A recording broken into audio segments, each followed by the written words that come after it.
Bonjour, la base de données que nous allons créer a pour objet de gérer les interventions réalisées par des techniciens.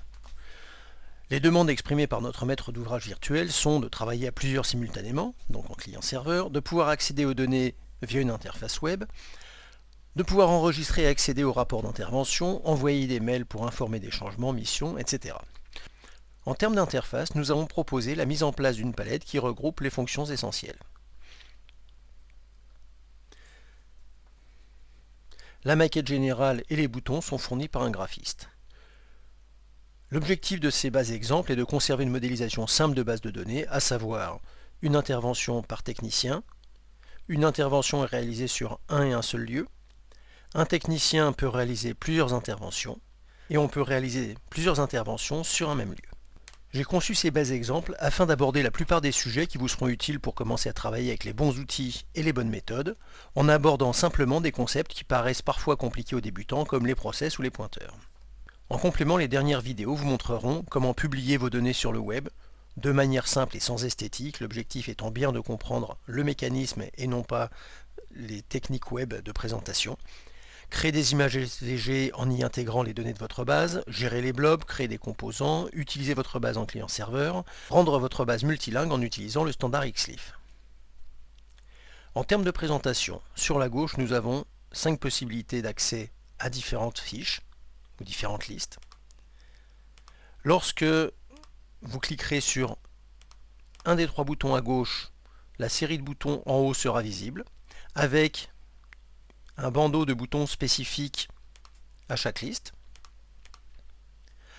Les boutons permettent soit d'ajouter une fiche dans la liste en question, soit de voir l'ensemble des enregistrements, d'effectuer une recherche éventuellement multicritère, de sélectionner un certain nombre d'enregistrements avec les raccourcis classiques et d'en créer une sélection, c'est-à-dire une liste d'enregistrements visible à l'écran sur laquelle on va pouvoir agir, de trier cette liste également en fonction de différents critères, critères pouvant contenir des formules, d'imprimer des listes, de créer des états personnalisés dans lesquels vous pourrez glisser les champs qui doivent apparaître, éventuellement en tenant compte des tables liées, et en mettant des critères de tri, puis en faisant des aperçus ou en faisant des tableaux croisés. Imprimer des étiquettes avec la possibilité d'ajouter des images, de mettre différentes polices en fonction des champs qui sont glissés, et bien sûr de supprimer des enregistrements. Sur la liste des interventions, vous pourrez utiliser ces 5 boutons qui permettent de créer des ensembles, donc l'ensemble des interventions avant 9 heures, celles qui sont terminées, et ensuite utiliser un des 3 boutons ici pour retrouver les interventions par exemple qui ont été terminées et qui sont terminées avant 9 heures, avec un début avant 9 heures. Donc nous en voyons une trentaine. Les 4 boutons ici, vous le verrez par la suite, concernent ce qu'on appelle les sélections temporaires, donc qui permettent de conserver un peu dans le même état d'esprit que les ensembles une liste d'enregistrement, mais en conservant l'ordre de tri. Un bouton statistique qui permet de calculer de 2 manières différentes, avec des commandes SQL et avec les commandes de 4D, des statistiques d'intervention sur une année. Vous verrez par la même occasion que ce formulaire-là, en fait, est créé dans un process, ce qui permet de travailler simultanément sur les 2 fenêtres.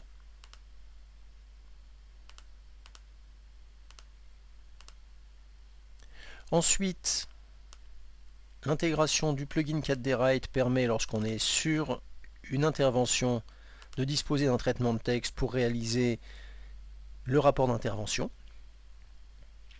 Vous verrez le mode de fonctionnement également qui permet de redimensionner automatiquement les objets en fonction de la taille du formulaire, les informations nécessaires à l'envoi d'un mail, et quelques éléments complémentaires, comme par exemple la gestion des événements qui permettent de faire ce genre de choses. C'est un bon exercice, vous le verrez. Réussir à déplacer le bouton lorsqu'on rentre dessus, ce qui fait qu'on ne peut jamais cliquer dessus. Et également quelques éléments complémentaires, comme la création d'images SVG que vous pourrez par la suite intégrer sur le web. Ici, nous traçons quelques éléments, un trait, des textes mis en forme, la liste de nos intervenants, donc de nos techniciens. Donc ça provient bien, ce sont bien des données qui proviennent de la base de données, quelques éléments graphiques complémentaires, et ici un petit planning qui permet, selon les paramètres que vous indiquiez, d'afficher plus ou moins d'informations, de pouvoir naviguer au niveau des dates et d'afficher bien sûr des informations provenant de la base de données.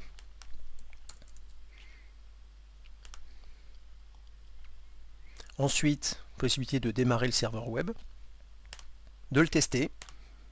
L'objectif n'étant pas non plus là de faire de l'interface, mais juste de voir la possibilité d'extraire des informations provenant de la base de données, avec ici nos techniciens cliquables. Et pour chaque technicien, lorsqu'on arrive sur sa page, les 10 dernières interventions qu'il a réalisées. L'objectif dans ces exemples-là étant bien évidemment que vous compreniez le mécanisme et non pas les spécificités dues au web comme les CSS, le JavaScript ou la mise en forme HTML. Et dans les exercices, vous aurez également un petit formulaire permettant de tester la création de variables que nous utiliserons pour afficher notamment des messages. Pour comprendre la manière dont on va créer des variables dans 4D, ici on a laissé un mode trace, donc ça vous permettra de voir comment on y accède et son fonctionnement. Valoriser une variable, multiplier des chaînes de texte, déclarer des tableaux, les valoriser et éventuellement récupérer les informations provenant du tableau.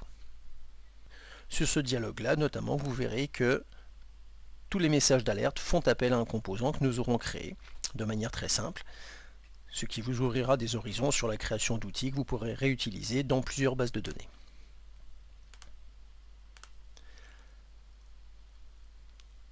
Maintenant que la présentation de l'outil est faite, nous allons passer aux autres vidéos qui vont permettre de constituer cet outil.